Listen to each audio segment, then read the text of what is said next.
Hey everyone, hope you're well. We are going to read through the patch notes for Apex Legends Season 22 Shockwave. We've seen most of the changes, however, we're going to take a little bit of a closer look at the specifics, if there's any little details that they may have missed out on. Now, there are some little details I want to say. They did say they wanted to talk about anti-cheat and matchmaking in future blog posts. I don't think they'll be here. We'll see though.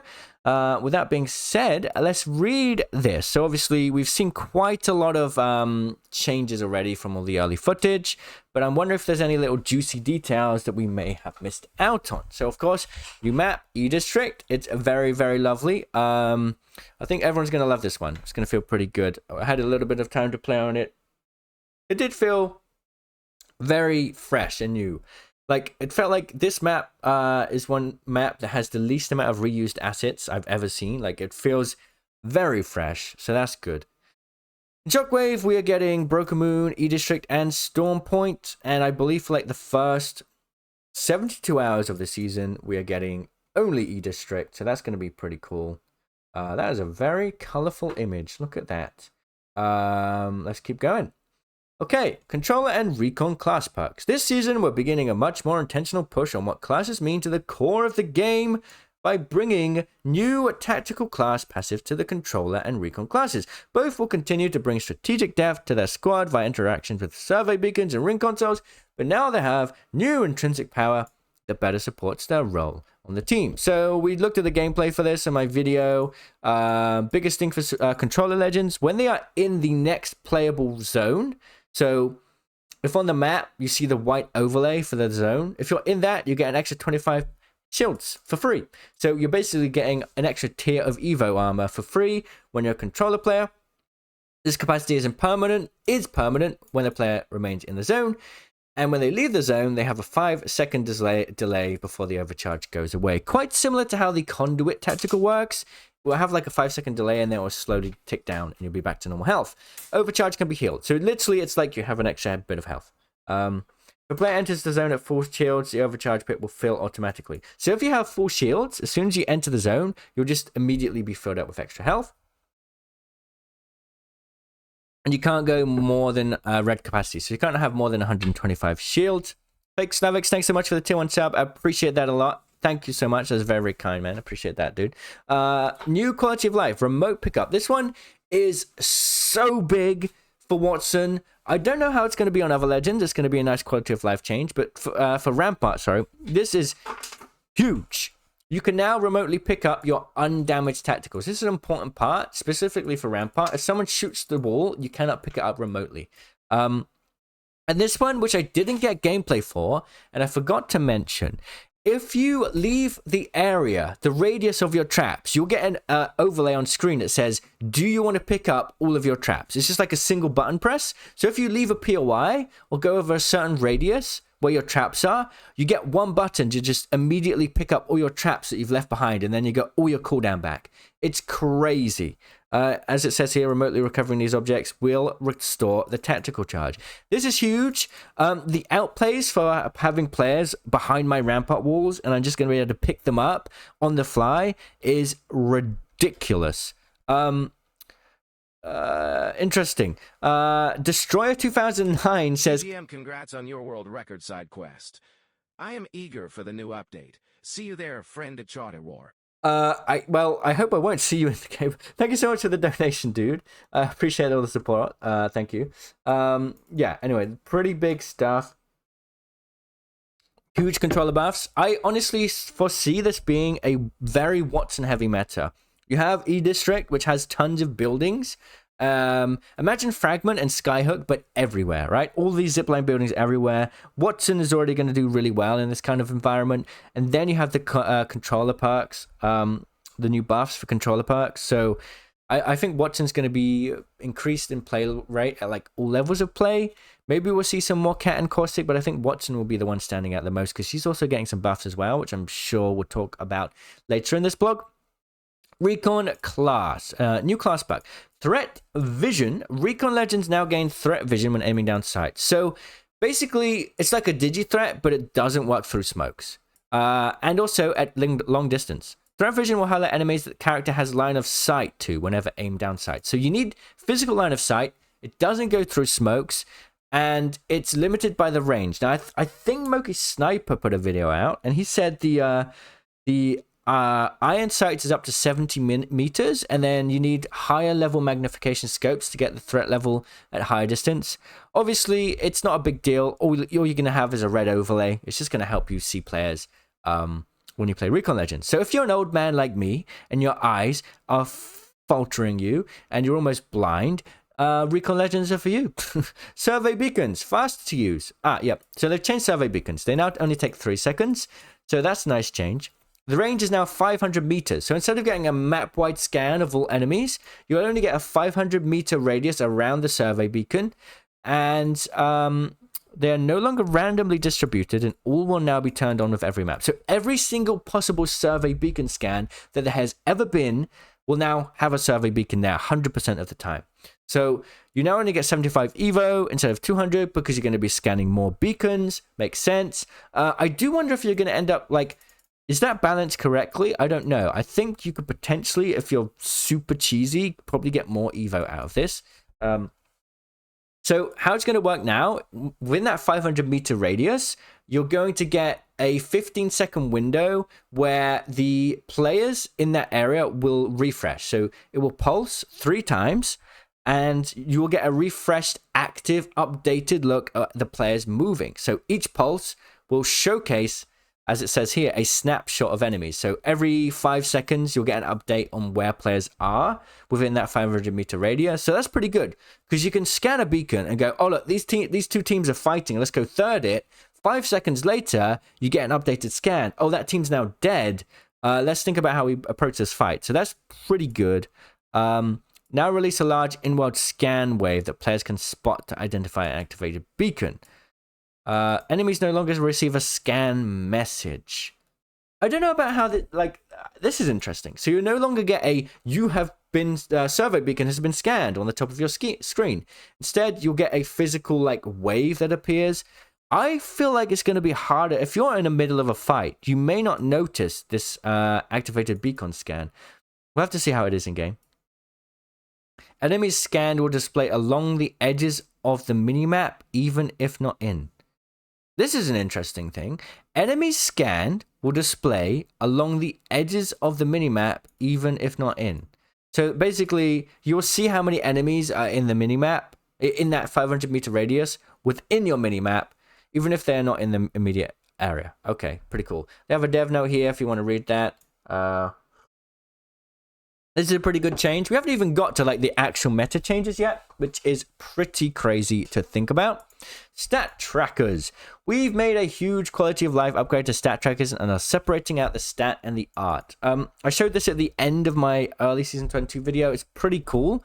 So you'll choose the art first, and this can be any art from any legend, from anything you've unlocked in the past, and then you put the stats on top of the art. So as it says here, you just have more customization. You can mix and match. It's going to be pretty cool.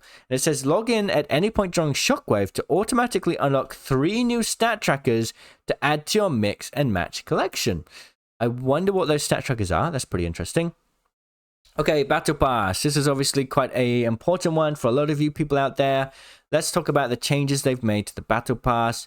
With the launch of Season 22 on August 6th through Split 1, you can get the Battle Pass by free by completing a number of simple challenges. So to get the premium Battle Pass for free, play 2 matches on trios, deal 1000 damage as Recon or controller, open 15 supply bins, deal 500 damage, and complete 10 levels of the Battle Pass. That's all you got to do, and the premium Battle Pass is for you. That is pretty easy.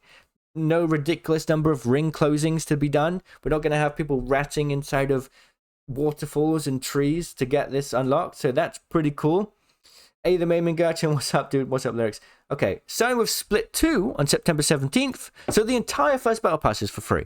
You can get the premium Battle Pass the same way as before by using 950 Apex coins. So yes, they brought back the ability to purchase the Battle Pass with Apex coins for those that missed it. Obviously, the community was very upset with them removing that, and they decided to go back on their decision. You can now buy the premium Battle Pass with 950 Apex coins. And you'll be able to earn enough Apex coins via the Battle Pass to get future passes. Very nice. The Battle Pass option now includes better rewards. I will say, after taking a look at the Battle Pass, I do agree the rewards are better. You get more currency, and the skins that are in the Battle Pass are overall better quality, in my opinion. If they keep that going, I'm pretty happy with the Battle Pass offering. You can see here the 3 epic skins you get in this split. In my opinion, the quality is pretty good. The weapon skins are also pretty nice. And it's only 60 levels long, so it's going to be easier to complete. Finally, we have arrived at the actual Battle Pass, the actual patch notes. So, let's take a look at what's going on then. The little bits of details that perhaps we have missed out on. Eva 8 returns to the floor. Blast pattern reduced, size slightly increased, damage increased to 7, fire rate decreased. So this is pretty much a revert of what happened to the Eva 8 before it was added to the care package. But now it can have the boosted loader hop up. 4 shots remaining, and then you can reload it. And quick reload overflows mag by 2. So you can have an Eva 8 with 10 bullets. I don't see the Eva 8 really being a contender with a massive and PK having a buff. However, cool that it can have the boosted loader, I suppose. And then we've got the R99 at into the care package. ADS strafe speed increased. Wait, what? I'm not sure on the specifics here, but does that mean we're going to have like an R99 with wingman or hipfire based space? Improved recoil, new feature damage fall off. Damage increased to 14 at close range. Damage falls off to 10 at 11 plus meters. No movement penalty when equipped. So, I'm pretty sure, yeah. So, it's basically like a wingman. When you ADS with the wingman, you can strafe at hipfire speed as if you didn't have a weapon out. Same is now said to the R99, which is pretty crazy. And also, 14 damage on an R9 up close. It has never been... The R99, I think the highest damage it's ever had is 13. So this thing is going to be a ridiculously destructive weapon. And the movement speed is going to be pretty cool as well. Evo cash spawn rate in the first wave increased to 100%. So the care package now, you're going to be guaranteed an Evo cash for the first round of packages. Because remember, those first round of packages only have gold weapons, not the heirloom weapons. And this time we get gold weapons, Mozambique Akimbo, P20 Akimbo, R301, Rampage, and Sentinel. Interesting they put the Sentinel in there. All of these weapons are either new or buffed. So I'm wondering if the Sentinel got a buff that we don't know about. All right, here's a closer look at how the aim assist values work out. Aim assist nerf. Console crossplay into PC lobbies. Aim assist strength reduced by 18%. Console performance mode crossplay into PC lobbies. Aim assist strength reduced 22%. Controller on PC. Aim assist strength reduced by 25%. So basically 25% reduction on PC. If you're a console player and you play with your PC friends, you're going to have a slightly less reduction based on these numbers. Okay, I want to see what they say about this. We value our accessibility as a cross-platform game, but it's equally important for us to monitor that ecosystem. Experiential stories from all types of players tracks with the data we're seeing when it comes to encounter win rate between different peripherals. So they're basically saying control is stronger. Apex Legends is a competitive shooter, and simply put, aim assist is too strong. The devs said it themselves. Aim assist is too strong. So that ends the debate. Whatever you may think and feel, they have the data. They have billions of interactions and 1v1s to go off at this point. They have the data to back up aim assist is too strong. Aim assist will never be removed as it's a critical accessibility feature. Console lobbies remain unaffected. This is important. If you're on console, you're not going to notice any changes unless you go to PC lobbies. So if you match up, you add your PC friend into your party, that is the only time you're going to notice any difference. This change doesn't solve the intricacies of all aim assist hot topics, but it should help level the playing ground. I'll be honest, I've seen reports from people who played the early playtest. I don't think this is going to be a big deal. If you're a intermediate level controller player, if you I'm going to just put it out there. If you are plat rank or higher in Apex, I imagine you're not going to really feel like there's much of a difference, honestly. I think maybe this might have an impact on those that are very new to controller and struggle to control their aim on controller. I don't see it being much of a deal after like that. If you got even a little bit of experience on controller, I think you're going to be fine. This here is probably my like top feature, top change for Apex Legends Season 22. Aim flinch. Aim flinch has been removed from all weapons and most abilities. Quick note that damage from the ring still occurs. So if you're outside of the ring, you'll still get aim flinch. Let's be honest, no one really had love for aim flinch. We've made the call to eliminate it from all weapons and most legend abilities. There are some legend abilities that do benefit. Dunking on someone with a Newcastle ult, okay, that makes sense. Curious which abilities still create aim flinch, but really happy to see that. Really happy to see that. Okay, loot bin reset. So this one's cool. This is in all game modes as well. Starting with Shockwave, all loot bins will close and re-roll their loot with significantly increased chance at high tier and rare loot at the midway point of the match. So this is going to basically help anyone that just had terrible RNG early game to get the loot they need.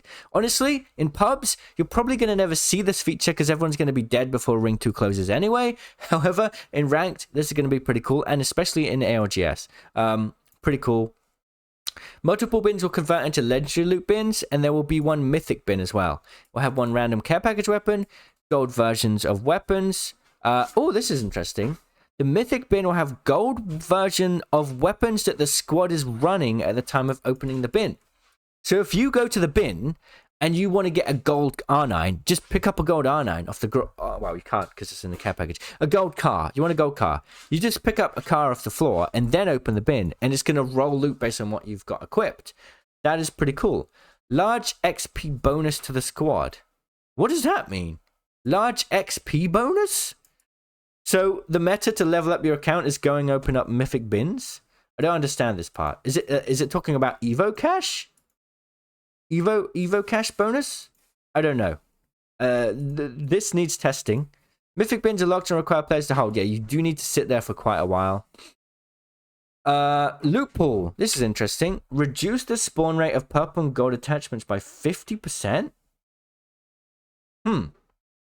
Access to high tier attachments in the early game have started to feel too common, which results in squashing the power progression over the course of a match. By reducing the amount of high tier loot in the early game, players will be fighting on more even terms.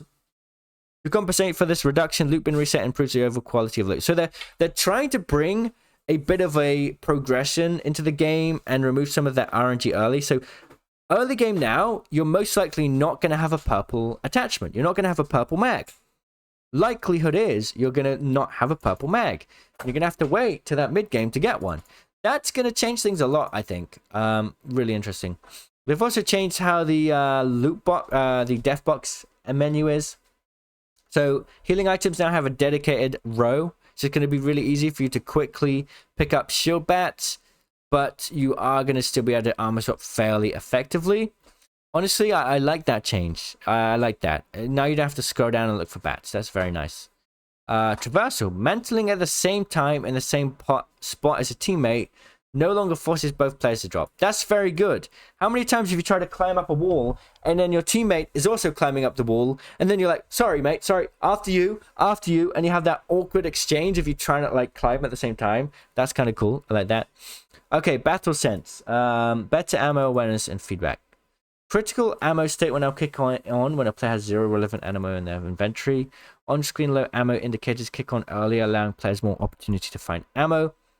Pinging for ammo will now display the ammo icon in the kill feed. When emptying a weapon of all reserve ammo, it will now automatically ping that the player is in need of ammo. When looking at ammo on the ground, the tooltip now displays compatibility. So basically a bunch of stuff to help new players basically remember that they need more ammo. And then we have the enemy health bars. This one, like I said earlier, did I say? I don't remember. Anyway, having a health bar over your enemy's head as you shoot them, and only when they're in line of sight and not in smokes, is so good for the health of the game. It is so good. I know it sounds weird. I know a lot of people are worried that it's going to affect it's going to bring down the skill ceiling of the game, but it doesn't in any way whatsoever. This change at all levels of play, from bronze to ALGS, is healthy for the game. When you have so much clutter and visual mess on the screen from all the abilities, this is huge. And when you get hang of it, like when you feel what it's like, you're not going to want it to go away. Trust me. All right, these are some big patch notes. We are still going. Ammo and attachments. Ammo spawn rates. Energy ammo. Reduce individual spawn rates. So, okay. They did this in the past. It's an interesting nerf to energy weapons. It's going to be harder for you to get energy weapons ammo, which means you now have the decision to... Are you going to craft energy ammo instead of getting a bat now? And basically, heavy and sniper, shotgun, and basically all of the other ammo types are just taking the extra spot that the energy ammo would have taken. So there's less energy ammo on the map. And the stack changes. Light ammo now has 72. This actually makes a lot of sense to me. With light ammo weapons having faster fire rate, mostly, it makes sense that you can, like, R301 is an ammo hog.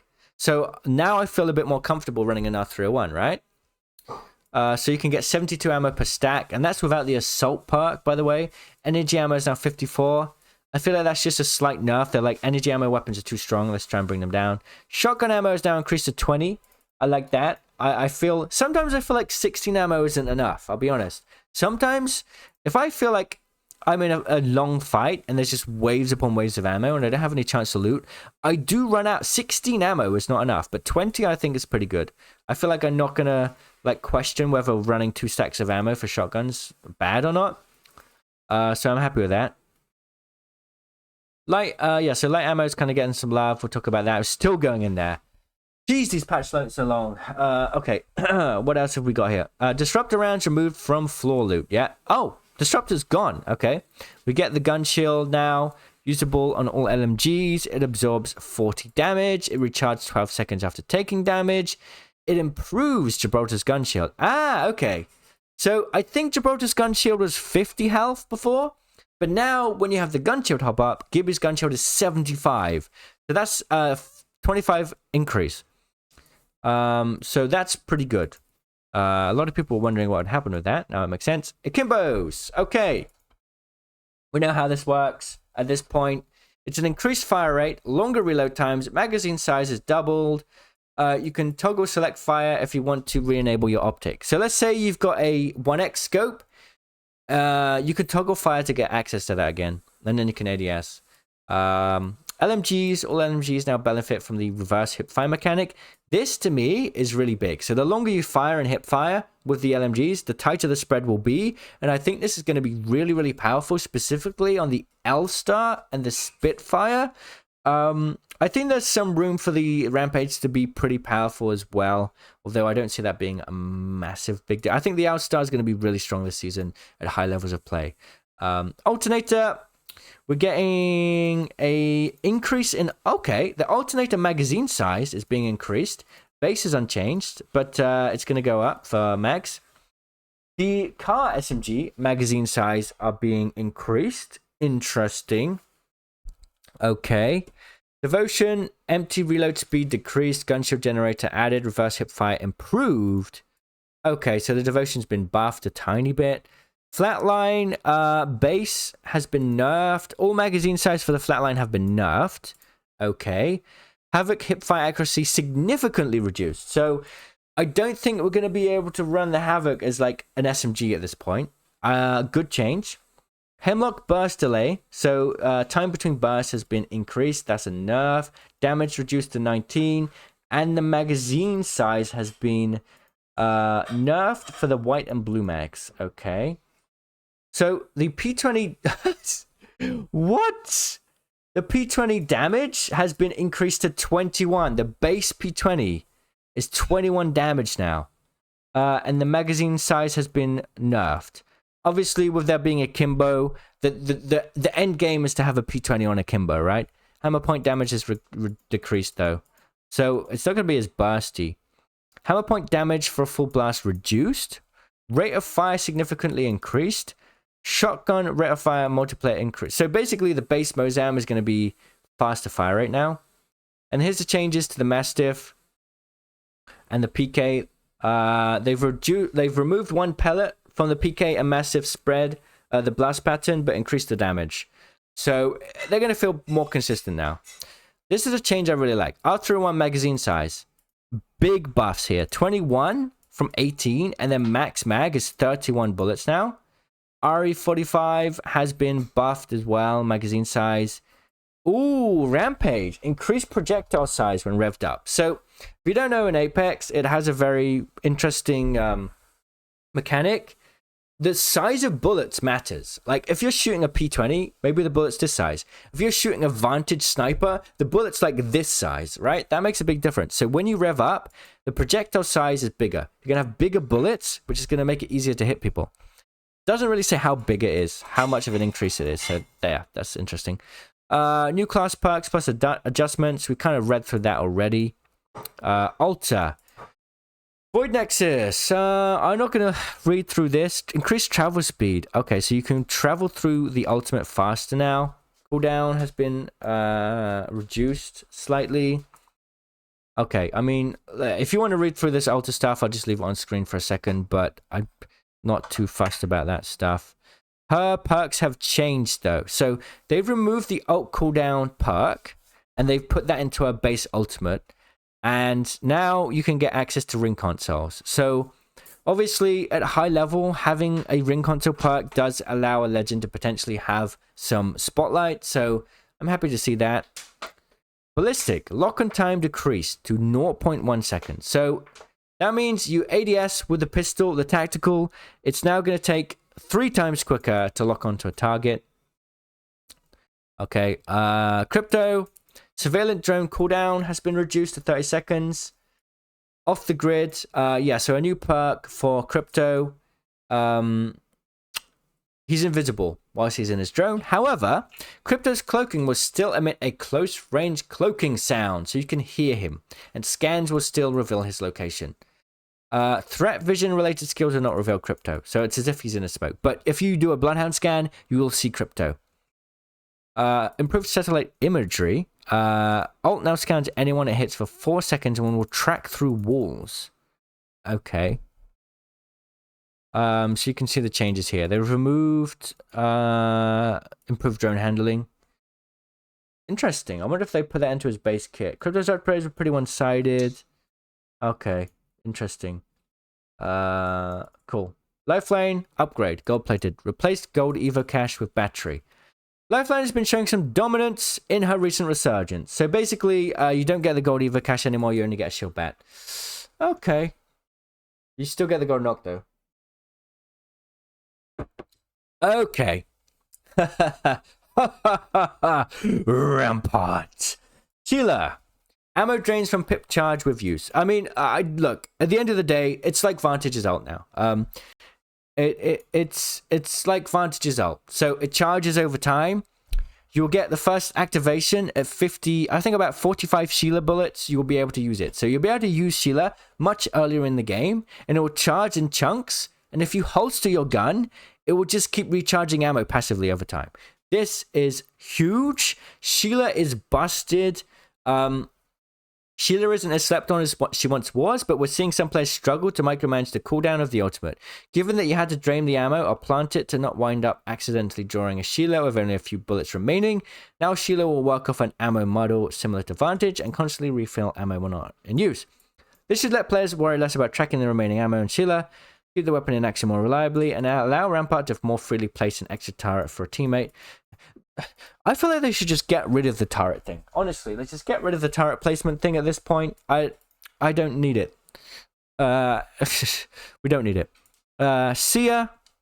Focus of attention health bars persist for duration of silence.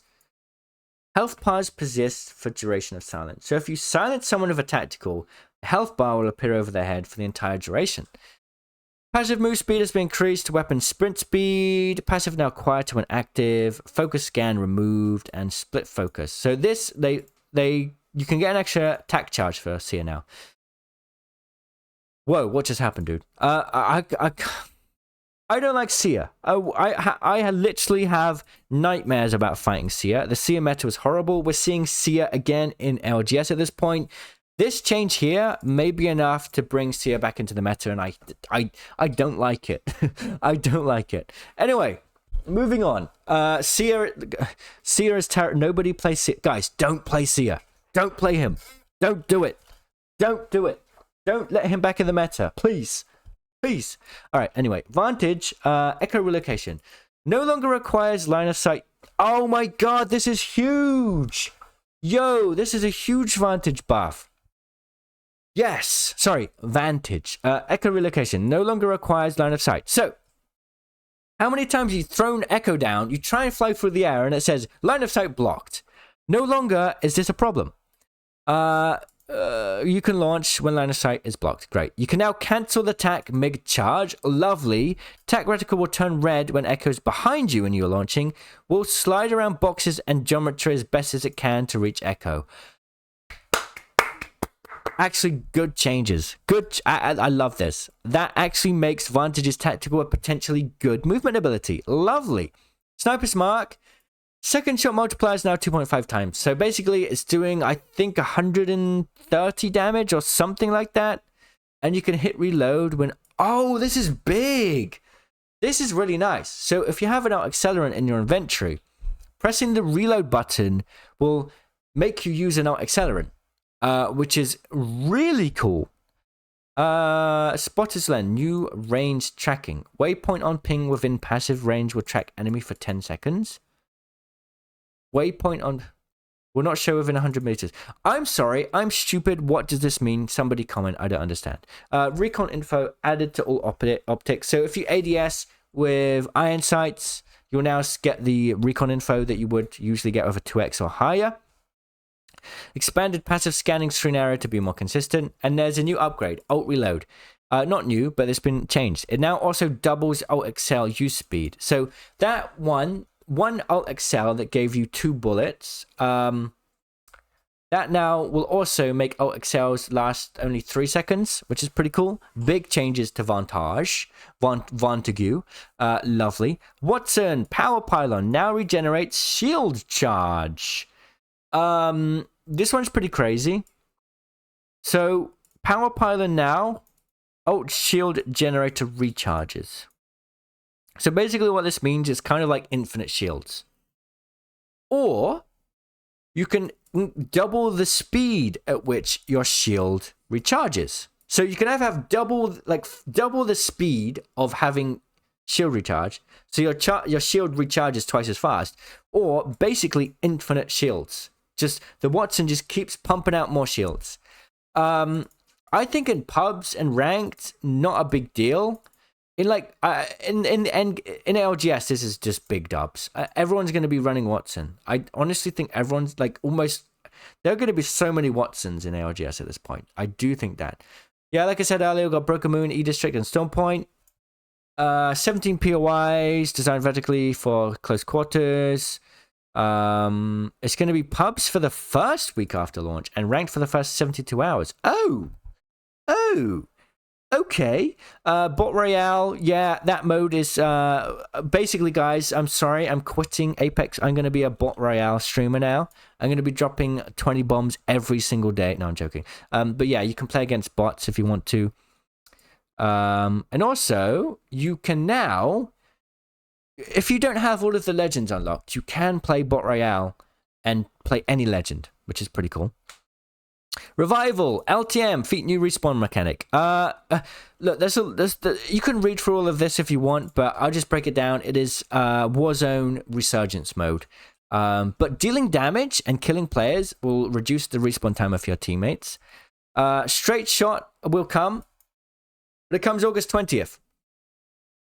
Straight shot will be added August 20th, which means, is that a Tuesday? We're probably getting the collection event with Bangalore's Heirloom. Probably, guys. Probably. I'm not saying definitely, okay?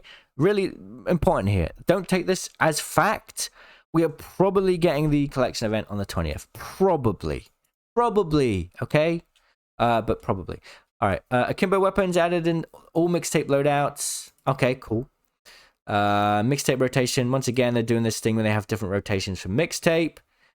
Oh, that they've got big TDM, weekend of lockdown, a bunch of stuff. I mean, if you want to know about this stuff, then you can check it out.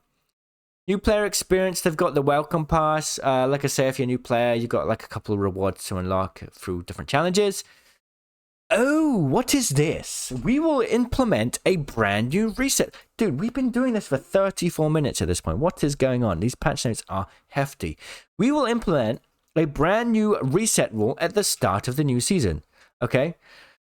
No RP reset for Rookie to Rookie 1. Yeah, Bronze 4 to Platinum 4 will reset to Bronze 4. Platinum 3 will reset to Bronze 3. Platinum 2 will reset to Bronze 2. Platinum 1 will reset to Bronze 1. Diamond 4 goes to Silver 4.